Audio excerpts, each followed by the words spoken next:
একদম পারফেক্ট সেই স্বাদ। আসসালামু আলাইকুম রহমতুল্লাহি ওবরাকাতু। সকলকে জানাই হালকা শীতের পরিপূর্ণ শুভেচ্ছা। আশা করি সকলেই ভালো আছেন। মধু নিয়ে এবং মৌমাছি নিয়ে অনেক অনেক রকম প্রশ্ন থাকে। সেই সকল প্রশ্নর মোটামুটি একটা উত্তর নিয়ে আমি আপনাদের সাথে কথা বলতে যাচ্ছি আজকে।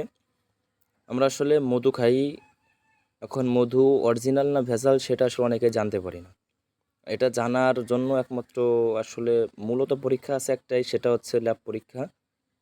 আমরা অনেকেই অনেক রকম পরীক্ষার কথা জানি, যেমন আগুন দিয়ে ন্যাকড়া পেঁচিয়ে তারপরে মধুকে আগুন জ্বালিয়ে দেওয়ার পরে পরীক্ষা করা হয়, গ্লাসের ভিতর পানি দিয়ে সেটার ভিতর দিয়ে পরীক্ষা করা হয় এবং বিভিন্ন কৌশলে আমরা পরীক্ষা করার চেষ্টা করি। আসলে একমাত্র ল্যাব টেস্ট ছাড়া প্রকৃত মধু চেনার কোনো উপায় নেই।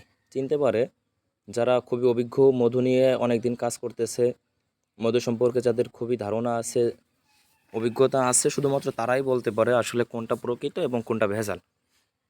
সুতরাং এবং প্রকৃত এবং ভেজাল নিয়ে যতটুকু আমার ধারণা সেটা থেকে আমি আপনাদের সাথে আজকে আলোচনা করব। এই যে যে মধুটা দেখতে পাচ্ছেন, এটা হচ্ছে আমরা পাহাড় থেকে কালেকশন করতেছি।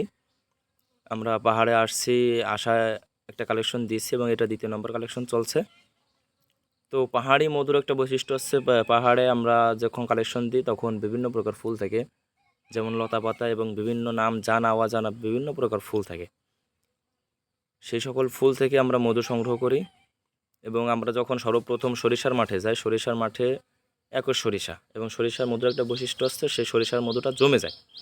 আমরা অনেকেই বলি যে এর মধ্যে চিনি দিছে, এই দিছে, সেই দিছে। আসলে সরিষার মধুর গুণগত মান ভালো থাকলে পরা 100% মধুর জমে যাবে। যেমনটা শীতের সময় নারিকেল তেল যেরকম জমে যায়, ঠিক এরকমভাবেই জমে যাবে। আমাদের অনেক ধারণা থাকে যে সরিষার মধুতে আমরা চিনি ভাজাই। আসলে ভাই আমরা চিনি টিনি ভাজানোর কোনো প্রয়োজন পড়ে না, কারণ চিনি ভাজাইতে গেলে আমাদেরকে আরও দ্বিগুণ খরচ বেড়ে যায়। আমরা চিনি খাওয়াই না এটা না, কারণ আমাদের যখন অক্সিজেন থাকে, যখন কোনো ফুল থাকে না, তখন হচ্ছে আমাদের মধু কালেকশন করার কোনো উপায় না থাকার কারণে মৌমাছিকে বাঁচায় রাখার ক্ষেত্রে আমরা মৌমাছিকে চিনি খাওয়াই, তখন কোনো মধু হবে না। এবার আসে আমরা মিশ্র ফুলের মধু, যেটা সরিষা ফুল শেষ হওয়ার পরে শুরু হয়। আমাদের অঞ্চলে নড়াইল, গোপালগঞ্জ এবং বিভিন্ন অঞ্চলে এই মধুটা চাষ হয়। সেটা হচ্ছে আপনার ধনে, কালো জিরে, সরিষা, কলাই, মুসুরি এইগুলো মিশ্র থাকে, একস না। এবং এই ফুলের মধুটা খাইতে খুবই দুর্দান্ত স্বাদ, একের ভিতর অনেক, যার করে অনেক স্বাদ হয়। আমরা এই ফুলের মধুটাও অনেকটা জমে যায়, 80% জমে যায়, 20% তরল থাকে। যা অনেকেই বলে যে আমরা এর মধ্যেও চিনি ভাজাই। আসলে ভাই আমরা কোনো চিনি ভাজাই না। এবং এটা যারা মধু নিয়ে অভিজ্ঞ, মধু সম্পর্কে যারা জানে, শুধুমাত্র তারাই বলতে পারবে যে আসলে কোন মধুটা জমে আর কোন মধুটা জমে না। এরপরে আসি আমরা লিচুর ফুলের মধুতে। আমরা লিচু ফুলের মধু সংগ্রহ করার জন্য বিভিন্ন জায়গায় যাই, যেমন যশোরে যাই, দিনাজপুর যাই, ঠাকুরগাঁও যাই। এই সমস্ত এলাকায় লিচুর পরিমাণ চাষ হয়, যার কারণে আমরা আমাদের মৌবক্সগুলো নিয়ে আমরা সরাসরি লিচুর মাঠে চলে যাই। সেখানে যাই আমরা বিপুল পরিমাণ মধু সংগ্রহ করতে পারি। এবং লিচুর মধুটা হচ্ছে কখনো জমে না, লিচুর মধু না জমে, এবং এটার খাইতেও দুর্দান্ত স্বাদ। যারা খেয়েছেন তারা অবশ্যই জানেন।